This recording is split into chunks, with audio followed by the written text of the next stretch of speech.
ഒരു ബേബിക്ക് നമ്മൾ ഗിഫ്റ്റ് വാങ്ങിക്കാൻ പോവാണ്. എന്റെ ലൈഫിൽ ആദ്യമായിട്ടാണ് ഞാൻ ഇത്രയും ചെറിയ വാവക്ക് ഒരു ഡ്രസ്സ് എടുക്കാൻ പോകുന്നത്. പക്ഷേ അവിടെ എത്തിയപ്പോഴാണ് ഇത്രയും വെറൈറ്റി ഓഫ് ഡ്രസ്സസ് ഞാൻ കണ്ടത്. ഇവിടെ നമുക്ക് കയറേണ്ട ഒരു ആവശ്യം ഉണ്ടാവില്ലല്ലോ എപ്പോഴും. അപ്പോൾ ഇപ്പം കണ്ടപ്പോൾ ഇത്രയും ഡ്രസ്സസും ഇത്രയും സാധനങ്ങളും ഒക്കെ ഉണ്ടായിരുന്നു. പിന്നെ കാറിൽ വെക്കാൻ പറ്റുന്ന ബാക്ക് സീറ്റ്, പിന്നെ സ്ട്രോളർ, പിന്നെ ബേബി ക്രിബ്, അങ്ങനെ പല തരത്തിലുള്ള സാധനങ്ങൾ നമ്മൾ ആകർഷിച്ചുകൊണ്ടിരിക്കുന്ന ഷോപ്സ് ആയിരുന്നു അത്. അങ്ങനെ ഞാൻ എന്റെ കുഞ്ഞു സാധനങ്ങളൊക്കെ വാങ്ങി നമ്മൾ അവിടെ ഇറങ്ങി. സ്മാർട്ട് ബേബി എന്തൊക്കെ വാങ്ങിച്ചത് ഞാൻ കാണിച്ചു തരാം. ഫസ്റ്റിൽ തന്നെ ഒരു ബേബി സാക്ക് ബ്ലാങ്കറ്റ് ആണ് ഇത്. പിന്നെ ഒരു കുഞ്ഞുടുപ്പാണ്. അത് ഭയങ്കര ക്യൂട്ട് ആയിട്ട് എനിക്ക് തോന്നി. ഈ ഡ്രസ്സ് എനിക്ക് ഭയങ്കര ഇഷ്ടമായി കേട്ടോ. അവന്റെ ഫോട്ടോഷൂട്ടൊക്കെ നമുക്ക് ചെയ്യാൻ വിചാരിച്ചിട്ടാണ്. നല്ലൊരു ഹാറ്റ് ഉണ്ട്, അതേ സെയിം കളർ തന്നെയാണ് ട്രൗസേഴ്സ്. നല്ല രസമില്ലേ? ഒരു പെയർ സോക്സും ഉണ്ട്. ഈ ഷോപ്പിൽ നിന്ന് എന്തൊക്കെയാണ് വാങ്ങിയെന്ന് കാണിച്ചു തരാം. ഇവിടുന്നും ഒരു ഡ്രസ്സ് വാങ്ങിയിട്ടുണ്ടായിരുന്നു. ഗിൽസ് എന്ന് പറഞ്ഞിട്ടുള്ള ഇതിൽ ബൂട്ടീസ് ഉണ്ട്, ബ്രഷ് ഉണ്ട്, പിന്നെ ഒരു ചെറിയ ഒരു ക്രോച്ചറ്റ് നിറ്റഡ് റാറ്റിലൊക്കെയാണ് ഞാൻ വാങ്ങിയിട്ടുള്ളത്. ഇനി നമുക്ക് ഇത് പാക്ക് ചെയ്യാം.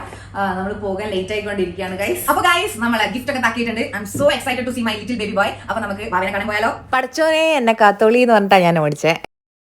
കുഞ്ഞും സുഖമായിരിക്കുന്നു. നമ്മൾ അവിടുന്ന്